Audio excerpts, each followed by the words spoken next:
আসসালামু আলাইকুম, সবাইকে আমন্ত্রণ জানাচ্ছি যুক্তরাষ্ট্রের নিউ ইয়র্কের চ্যানেলের স্টুডিওতে সংবাদপত্রে এই সপ্তাহ অনুষ্ঠানে। সাথে আছি আমি মাইনুল ইসলাম। আমাদের সঙ্গে আজকে অতিথি আছেন জনাব সৈয়দ মোহাম্মদুল্লাহ, সিনিয়র সাংবাদিক। কেমন আছেন আপনি? আমি ভালো আছি, ধন্যবাদ। আমরা শুরুতেই উত্তর আমেরিকা থেকে প্রকাশিত সংবাদপত্রের প্রধান প্রধান শিরোনামগুলো দেখে নেব। শুরুতেই ঠিকানা: ধোকায় বিএনপি, টোকায় আওয়ামী লীগ, টোপে এনসিপি, মোসাদ, সিআইএ, আইএসআই জালে বাংলাদেশ। পৃথিবীর আশার বাতিঘর হতে চায় বাংলাদেশ, প্রধান উপদেষ্টা। কোন পথে দেশের রাজনীতি? চ্যালেঞ্জের মুখে এনসিপি, নিবন্ধন চায় ৬৫ দল, ছোট দলের লক্ষ্য আসন আদায়। সাপ্তাহিক আজকাল: ২৫,০০০ বাংলাদেশি শিক্ষার্থী উদ্বিগ্ন, নেতৃত্বের খোঁজে আওয়ামী লীগ। সাপ্তাহিক বাংলা পোস্ট: যুক্তরাষ্ট্র চীনের ক্রসফায়ারে বিভিন্ন দেশ, কে হবেন পরবর্তী পোপ? নিরাপদ দেশের তালিকায় বাংলাদেশের নাম। সাপ্তাহিক দেশ: ভারতের আয়নায় বিস্মিত পটে লন্ডন বৈঠক, জুনের মধ্যে পিলখানা হত্যাকাণ্ডের তদন্ত চূড়ান্ত, ডক্টর ইউনূস, বিএনপির দূরত্ব কি বাড়ছে? লন্ডনে জামায়াতকে বিএনপির না। প্রথম আলো: যুক্তরাষ্ট্রের খাদ্যে পেট্রোলিয়াম ভিত্তিক রং নিষিদ্ধ করতে উদ্যোগ, আইএমএফ ও ফেডের সতর্কতা। বিএনপি সরকার গঠন করলে শিক্ষিত বেকার ভাতা চালু করবে বিএনপি, বললেন তারেক রহমান। সাপ্তাহিক নবযুগ: বেশ সমস্যায় পড়তে পারে শিক্ষার্থীরা, যুক্তরাষ্ট্রে কড়া নজরদারিতে কলেজ বিশ্ববিদ্যালয়। কথা রাখেননি Bangladesh, bank governor doctor Mansur. New ইয়র্কে সাধারণ প্রবাসীরা ক্ষুব্ধ। নিউ ইয়র্কে ব্যাপকভাবে বাড়ছে অ্যাপার্টমেন্টের ভাড়া, অভিবাসী আটক কেন্দ্র সম্প্রসারণ হচ্ছে না। ঝুঁকিপূর্ণ কৌশল অবলম্বন করার প্রবণতা বাড়ছে। সাপ্তাহিক প্রভাস: পাক ভারত যুদ্ধের দামামা জোরদার, ট্রাম্পের নতুন নির্বাহী আদেশ শিক্ষা খাতে ব্যাপক পরিবর্তনের আভাস। কাশ্মীর যেভাবে ভারত পাকিস্তান সংকটের কেন্দ্র। লুটপাটে ভঙ্গুর দেশের আর্থিক খাত। এই ছিল আজকে আমাদের উত্তর আমেরিকা থেকে প্রকাশিত সংবাদপত্রের শিরোনাম। কথা বলছিলাম জনাব মোহাম্মদুল্লাহ। শুরুতে যদি আমরা বলি যে ডক্টর ইউনূস এবং বিএনপির যে দূরত্বের কথা আমরা নিউজে দেখলাম, সেটি নিয়ে যদি আমরা শুরু করি, আসলে রাজনৈতিক অবস্থা আসলে কোথায় বাংলাদেশের এই মুহূর্তে? হ্যাঁ, বাংলাদেশের রাজনৈতিক অবস্থা এখনো নানা শক্তির, বিএনপির সাথে অন্তর্বর্তীকালীন সরকার, ইস্কার মধ্যে টানাপোড়েন সেটা আছে। নির্বাচন নিয়ে সেটা, সংস্কার নিয়ে সেটা, এই আর কি। তো এইটা হলো একটা দিয়ে, এই টানাপোড়েন দিয়ে। অন্যদিকে হচ্ছে দেশের সার্বিক পরিস্থিতি কীরকম। অর্থনীতির কিছু কিছু ক্ষেত্রে এই সরকার ক্ষমতা আসার পর থেকে তারা কিছুটা রাশ টেনে ধরার চেষ্টা করেছেন, কিছু ক্ষেত্রে তারা সফল হয়েছেন, কিন্তু অর্থনীতির উপর প্রচণ্ড চাপ এখনও আছে। বৈদেশিক বিনিয়োগ কমে গেছে। বিদেশ থেকে বাঙালিরা যেভাবে অর্থ পাঠাচ্ছিলেন কয়েক মাসে বেশ বাড়তির দিকে ছিল, এখন আবার সেটা নিম্নভূমিকি নিচের দিকে নামছে বলে কোনো কোনো পর্যবেক্ষক মহল উল্লেখ করছেন। তো এই চাপগুলো অর্থনীতির উপর আছে। আরেকটা হচ্ছে দেশের আইনশৃঙ্খলা পরিস্থিতি। আইনশৃঙ্খলা পরিস্থিতি এখনও সত্যিই নাজুক। এখনও পর্যন্ত অপরাধের সংখ্যা যথেষ্ট। ফলে এই ক্ষেত্রে সরকার কিছুটা উন্নতি হলেও কয়েক মাস আগের চাইতে এখনও পর্যন্ত পরিস্থিতি এখানে নাজুক হয়ে আছে। অন্তর্বর্তীকালীন সরকারের অবশ্যই তার উপরই সমস্ত দায় বর্তাবে এবং তিনি নিঃসন্দেহে, কিন্তু পর্দার অন্তরালে তার ক্ষমতা কতটা, তিনি কি একক ক্ষমতা, একচ্ছত্র ক্ষমতা, যেমন প্রধানমন্ত্রীরা, এক্সিকিউটিভ প্রাইম মিনিস্টাররা পার্লামেন্টারি সিস্টেমে রাখেন, যদিও সেখানে ক্যাবিনেট রুল করে বলা হয়, অন্যান্য মানুষদেরকে বুঝিয়ে তাদের সিদ্ধান্ত নেয় তার ভিত্তিতে, নাকি তার একচ্ছত্র ক্ষমতা এখানে, না ছাত্র নেতাদের যারা অভ্যুত্থান ঘটিয়েছেন, যারা সরকারে আছেন, সরকারের বাইরে আছেন, তাদের সাথে তার টানাপোড়েন আছে, বা তারা তাকে ব্লাইন্ড সমর্থন দিচ্ছেন, আপনি যা ভালো মনে করেন। এইটা এখনও বোঝা মুশকিল। তো যাই হোক, ডক্টর ইউনূস বলুন, অন্তর্বর্তী সরকার বলুন, এটার সাথে বিএনপির বিরোধ আস্তে আস্তে বাড়ছে। সর্বশেষ যেমন একটা তো বলছিলাম সংস্কার প্রশ্নে, এই সরকার আমলে সরকারের ভেতর থেকে সরকারের উপদেষ্টারা অভ্যুত্থান যারা ঘটিয়েছে তাদের পক্ষ থেকে বলা হচ্ছে প্রধান সংস্কারগুলো আগে করে ফেলতে হবে, তারপর নির্বাচন।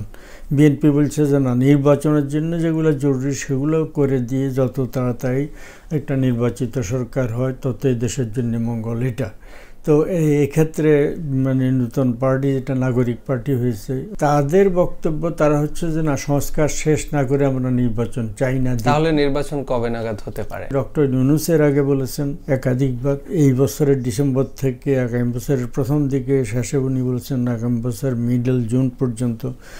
কিন্তু জুন জুলাইতে, অগাস্টে, মে মাসে বাংলাদেশে নির্বাচন হওয়া খুব কঠিন। তো সেক্ষেত্রে কারণ হচ্ছে আবহাওয়া খুব খারাপ থাকে, ঝড় বৃষ্টি এবং প্রচণ্ড তাপ। বিএনপি তো সেটা বুঝছে। বিএনপি যদি অগ্রিম নির্বাচন চায় তাড়াতাড়ি, অগ্রিম মানে এখনই না, কিন্তু এই বছর ডিসেম্বর ভিতরে তারা নির্বাচন চাচ্ছে, তাহলে তাদের জন্য এটা আরেকটা অতিরিক্ত ভীতির কারণ। এই এক। 2 নম্বর হচ্ছে, আপনি দেখেন তারেক রহমান বিএনপির ভারপ্রাপ্ত চেয়ারম্যান, তিনি লন্ডনে আছেন দীর্ঘদিন, কিন্তু তার বিরুদ্ধে এই সরকার আসার পর থেকে মামলাগুলো তুলে নেওয়া হয়েছে, সামান্য আর 2-1টা। সেটা তিনি কেন আসছেন না এটা রহস্যজনক। তিনি আসলে কি তাকে আবার জেলে ভরবে আর তিনি চিন্তা করছেন, না তার ব্যক্তিগত নিরাপত্তার জন্য তিনি ভীত আছেন? ঘটনাটা কি, আসবেন না কেন? তো এখন মানে এই আজকে কালকের একটা পত্রিকায় দেখলাম মামলা সবগুলো শেষ করে দেওয়া হচ্ছে, একটা আপসসভা। ফলে এই আপসসভার ফলে তিনি কি এখন দেশে আসবেন কি না, তার মা বেগম খালেদা জিয়া প্রাক্তন প্রধানমন্ত্রী, তাকে নিয়ে টানাপোড়েন। আচ্ছা, তিনিও তো বেশ অসুস্থ।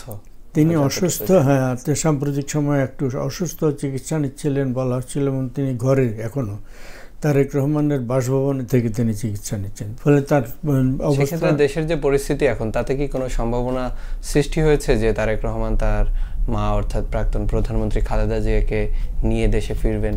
এরকম কি মনে হচ্ছে কিনা? ওনার তো আসা উচিত। তারা নির্বাচন চাচ্ছেন, ভারপ্রাপ্ত চেয়ারম্যানও বিদেশে,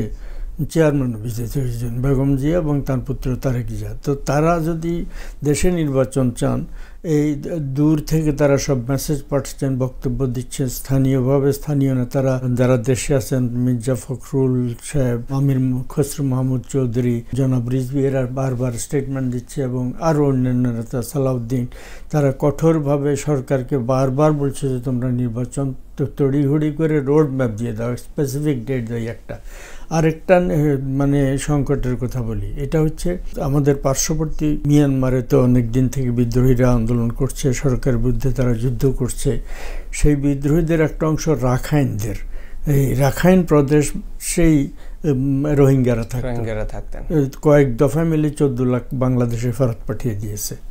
তো আর ওখানে 2-2.5 লাখ 3 লাখ আছে। এখন রাখাইনটা, ওই রাখাইনের বিদ্রোহীরা দখল করে ফেলেছে, যে মানে সেই দেশের সামরিক বাহিনীর নিয়ন্ত্রণের বাইরে। সেই দেশের সামরিক বাহিনী 3 বছর আগে সুচিত থেকে ক্ষমতা নিয়েছে, নির্বাচিত সরকার থেকে ডিক্টেটরশিপ চালাচ্ছে তারা। তো এখন তাদের নিয়ন্ত্রণের বাইরে। এখন জাতিসংঘ বাংলাদেশকে অনুরোধ করেছিল একটা করিডোর দেওয়ার জন্য। রাখাইনের লোকরা বাংলাদেশের ভিতরে এসে এক অঞ্চল থেকে অন্য অঞ্চলে, বিশেষ করে ওই অঞ্চলের জন্য, বিশেষ করে রাখাইন প্রদেশের জন্য আন্তর্জাতিক মানে যে সমস্ত সাহায্য, যেমন গাজায় পাঠানো হয়, কথা বাধাগ্রস্ত হয়ে থাকে, সেগুলো পাঠানো। বাংলাদেশ নীতিগতভাবে রাজি হয়ে গেছে। মির্জা ফখরুলটার কঠোর সমালোচনা করেন যে এইরকম একটা মানে ঝুঁকিপূর্ণ ব্যবস্থা তারা যাচ্ছেন, অথচ কারোর সাথে কথা বলেন, নিজেরা সিদ্ধান্ত নিয়েছেন।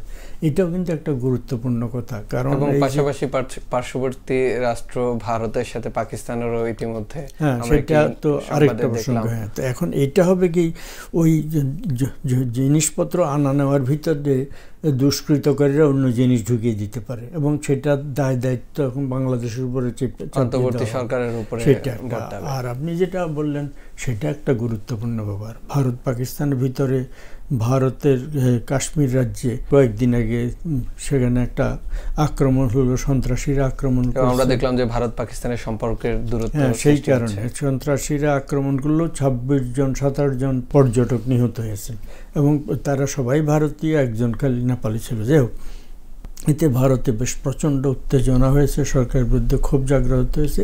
এই কারণে ওইটাকে কেন্দ্র করে ভারত এবং পাকিস্তান ভিতরে প্রচণ্ড উত্তেজনা। ভারত বাংলাদেশ পাকিস্তানের উপরে অনেকগুলো নিষেধাজ্ঞা আরোপ করেছে, বিমান চলাচল নিষেধাজ্ঞা। পাকিস্তান ভারতের ভিতরে নেহেরু জীবিত থাকার সময় একটা চুক্তি হয়েছিল, দুই দেশের নদীগুলো ভারতের ভিতর দিয়ে প্রবাহিত হয়ে পাকিস্তানে আসে, সেগুলোর জল ভাগ করার, পানি ভাগ করা দুই দেশের ভিতরে। এখন ভারত বলছে যে ভাগের যে অংশ পাকিস্তানকে আমরা দেব বলেছিলাম সেটা আমরা সাসপেন্ড করছি, স্থগিত রেখে দিচ্ছি, এই ধরনের কথা। ফলে বেশ একটা উত্তেজনাকর পরিস্থিতি সৃষ্টি হয়েছে। সর্বশেষ আমি একটা ভারতীয় পত্রিকায় দেখলাম, সেখানে বলা হচ্ছে পাকিস্তান এবং ভারত দুই দেশেরই পারমাণবিক অস্ত্র আছে, কেউ ধারণা করে না মানে তারা পারমাণবিক অস্ত্র ব্যবহার করবে। ফলে আমার ধারণা, অন্যান্য অনেক পর্যবেক্ষকের ধারণা, ওয়াকেবহাল মহলের ধারণা, তারা ফুল স্কেল পূর্ণাঙ্গ যুদ্ধে জড়াবে না। ভারত আকস্মিকভাবে একটা বাংলাদেশের অভ্যন্তরে গিয়ে 2-4টা বোমা, কিছু বোমা ফেলতে পারে, মিসাইল ফেলতে পারে, কিন্তু সীমিত পরিমাণে। পাকিস্তান তার পাল্টা কিছুটা জবাব দেবে। দুই পক্ষ মুখ রক্ষার জন্য এটা করছে। ভারত তার জনমতকে প্রশান্ত করার জন্য, পাকিস্তানও ওই পাল্টা আক্রমণ না করলে তাদের জনমত তাদের উপরে ক্ষুব্ধ হবে, এই কারণে। কিন্তু এইটার অন্য আরেকটা দিক যেটা আপনি বলছেন, সেটা আমাদের প্রভাবটা বাংলাদেশের রাজনীতিতে প্রভাব পড়ছে। বাংলাদেশে এখন হচ্ছেটা কি, বাংলাদেশে একটা ধারণা হয়েছিল শেখ হাসিনা সরকারকে ভারত সমর্থন দেওয়ার কারণে টিকে ছিল। তো এখন এই যে শেখ হাসিনা সরকারের পতনের পরে এটার জন্য, যেমন পতনের জন্য ভারতকে দায়ী করা হচ্ছে বর্তমানের কার্যকারণ সম্পর্কে, এবং বলা হচ্ছে তার পরবর্তীতে যারা ক্ষমতায় এসে তারা অহর্নিশি ভারতের নিন্দা করছে, সমালোচনা করছে। আবার ভারতে বাংলাদেশের এই নতুন অন্তর্বর্তীকালীন সরকারের সাথে বা অভ্যুত্থানের সাথে যারা জড়িত তাদের বিরুদ্ধে সেখানকার পত্রপত্রিকায় অনবরত লেখা হচ্ছে। সরকারি মুখপাত্ররা মাঝে মাঝে বলে থাকেন, তবে পত্রপত্রিকায় বেশি বলা হচ্ছে। এই একটা উত্তেজনা তো আগে থেকেই ছিল। এখন এটার কারণে বাংলাদেশের তরুণরা যারা ক্ষমতা এসছে এবং এই সরকারের অনেক প্রবীণ উপদেষ্টা ভারত সম্পর্কে মানে এমন সব কথাবার্তা বলেছে, যেটার কারণে ভারত সুযোগ নিচ্ছে উত্তেজনাকে আরও বাড়ানোর জন্য। এখন একটা কথা আমাদের খেয়াল রাখতে হবে, আপনি দেখেন আজকে কিন্তু কানাডায় নির্বাচন, এটা উল্লেখ্য আমাদের জন্য। কানাডার সাইজ যুক্তরাষ্ট্রের চাইতে বেশি, বিপুল খনিজ সম্পদ, বিপুল ন্যাচারাল সম্পদ, কিন্তু যুক্তরাষ্ট্রের মতো ওরা ওই লেভেলে ডেভেলপ করেনি এবং সামরিক শক্তিতে তারা নিজেদেরকে ডেভেলপ করতে যায়নি। তারা সামরিক শক্তিতে পাকিস্তানের সমকক্ষ না বলতে গেলে। তো ফলে এইটার কারণে যুক্তরাষ্ট্রে এখন যিনি প্রেসিডেন্ট ট্রাম্প, ইনি এসে ওদেরকে বলছেন যে আমাদের দেশে জয়েন করবে 51তম রাজ্য হিসাবে। চিন্তা করে দেখেন, আজকে সেখানে কানাডা যে নির্বাচন হচ্ছে সেখানে এটা একটা প্রতিপাদ্য।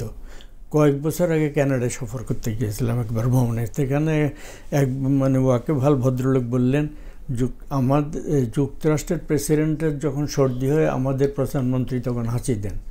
মানে একটা পরাক্রমশালী রাষ্ট্র পাশে থাকলে সেইটা এই অপেক্ষাকৃত দুর্বল রাষ্ট্রকে সমীহ করে চলতে হয়। এর মানে আমি কিন্তু বাংলাদেশ ভারতকে সমীহ করে নতজান নীতি নেবে একেবারেই আমি না। আমি শিওর যে বাংলাদেশের কোনো মানুষ সেটা চায় না। আমাদের সার্বভৌম সমতার ভিত্তিতে, সম্ভ্রমের ভিত্তিতে সম্পর্কটা হতে হবে। কিন্তু অ্যাট দি সেম টাইম বিনা কারণে আমরা ভারতের চিকেন নেক বন্ধ করে দেব, ওদেরকে এটা করব সেটা করব। তাদের মানে বাংলাদেশের ভারতের অর্থনীতিতে বাংলাদেশের যদি তাদের থেকে বাণিজ্য বন্ধ করে দেয়, তারপরে আমাদের লোকেরা যদি সে দেশে চিকিৎসার জন্য না যায়, কিছু লোক শপিংয়ের জন্য না যায়, ভারতের অর্থনীতিতে বেশ কয়েক বিলিয়ন ডলার, এবং বাংলাদেশে তাদের যে লোকরা কাজ করতো তারা আবার ভারতে এসে যদি টাকা না পাঠায়, তাহলে এই ক্ষেত্রে ভারতের বেশ কয়েক বিলিয়ন ডলার, ধরা যাক up to 8 to 10 billion dollar তাদের অর্থনীতিতে ইনকাম কমে যাবে। তাদের সাথে আমাদের বাণিজ্যিক চুক্তিও তো বাণিজ্যিক চুক্তি, হ্যাঁ সেটাই বলছি। বাণিজ্য যদি তারা আমাদের বন্ধ করে দেবে, কমিয়ে দেয়, তাদের অনুকূলে, তারা অনেক বেশি রপ্তানি করে, আমরা অনেক কম রপ্তানি করি। কিন্তু ভারতের অর্থনীতি $1 ট্রিলিয়ন বাণিজ্যের মতো ব্যাপার। সেই অর্থনীতিতে $10-12 বিলিয়ন আমরা কমিয়ে দিলে সেটা তারা অন্যভাবে হ্যান্ডেল করতে পারবে, ওদের ধস নামবে না। আমাদের কিন্তু ভারত থেকে যদি জিনিস না আনে, বাংলাদেশের আরও বেশি দাম দিয়ে, বেশি শিপিং কস্ট দিয়ে আনতে হবে। এটা রিয়ালিটি একটা। আরেকটা হচ্ছে আমরা চিকেন নেক আগের মতো যে অবস্থা ছিল বেগম জিয়ার দ্বিতীয় সরকারের প্রথম সরকার আমলে বা তারও আগে, ওই এলাকার সন্ত্রাসীদের নেতারা অবাধে বাংলাদেশে এইদিকে যাতায়াত করতে পারে। এখন ভারত প্রায় সেগুলা চোখ করে দেওয়ার, ওই 7 সিস্টার 7টি রাজ্য চোখ করে দিয়েছে। এখন খুব ইজিলি আসতে পারবে না, খুব সামান্য 2-4টা সীমিত পরিমাণে। ফলে বাংলাদেশের ভূমিকে ভারতের বিরুদ্ধে সমরাস্ত্র নিয়ে মানে তাদের ডিস্টেবিলাইজ করার মতো বাংলাদেশ এটা পারবে না। আচ্ছা, উজানে যতগুলো নদী বাংলাদেশে প্রবাহিত, উজান হচ্ছে ভারত। এমনিতেই ভারত আমাদের উজানে অনেক অন্যায়ভাবে ইলিগালি আন্তর্জাতিক মানে নিয়মকানুন লঙ্ঘন করে অনেকগুলোতে বাঁধ দিয়েছে। তখন বাকিগুলোতেও বাঁধ দিয়ে দেবে। আমাদের পানি সরবরাহ, জল সরবরাহ তারা করে, তার চাইতে হয়তো আরও কমিয়ে দেবে। ফলে আমাদের সেখানে ক্ষতি করতে পারবে।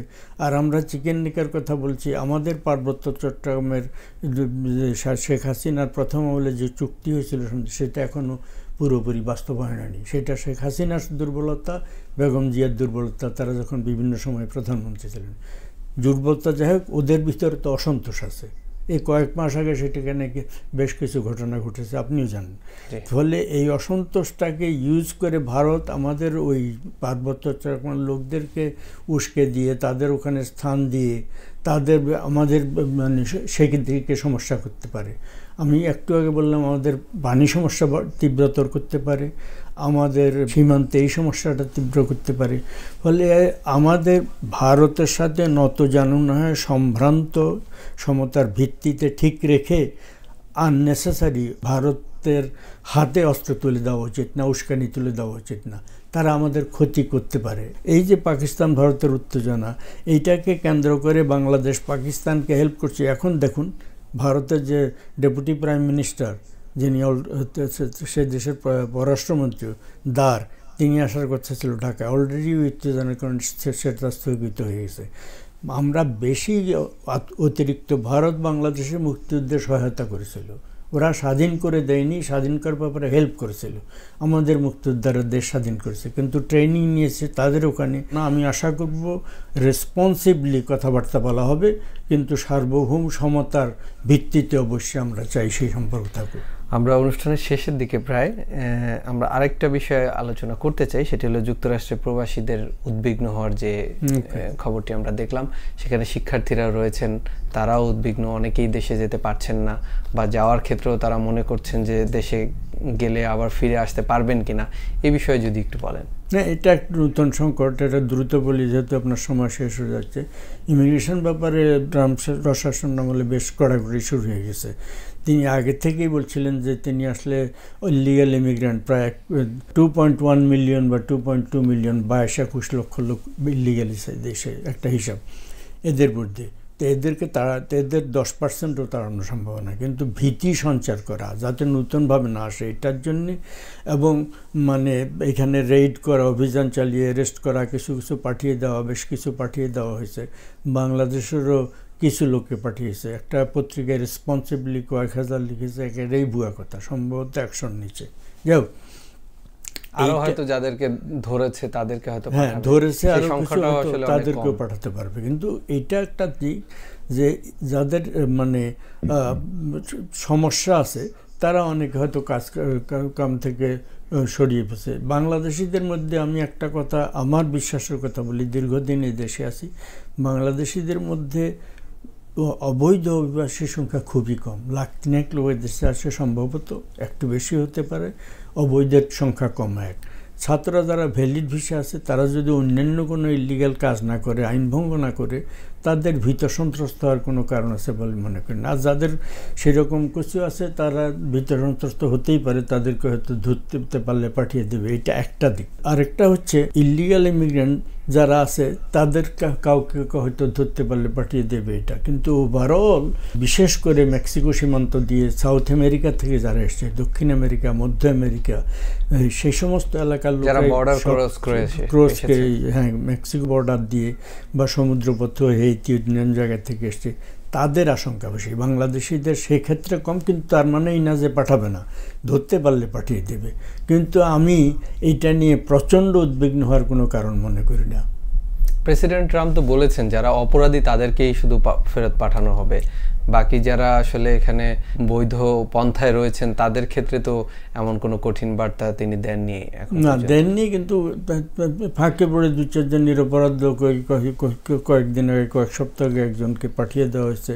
এর ভিতরে আরও কিছু কিছু ঘটনা ঘটছে। 4 বছরের একটা শিশু, তার ক্যান্সার হয়েছে, তার মা ইলিগাল, সে কিন্তু যুক্তরাষ্ট্রের সিটিজেন, সম্ভবত এই দেশে তার জন্ম, তাকে পাঠিয়ে দিয়েছে।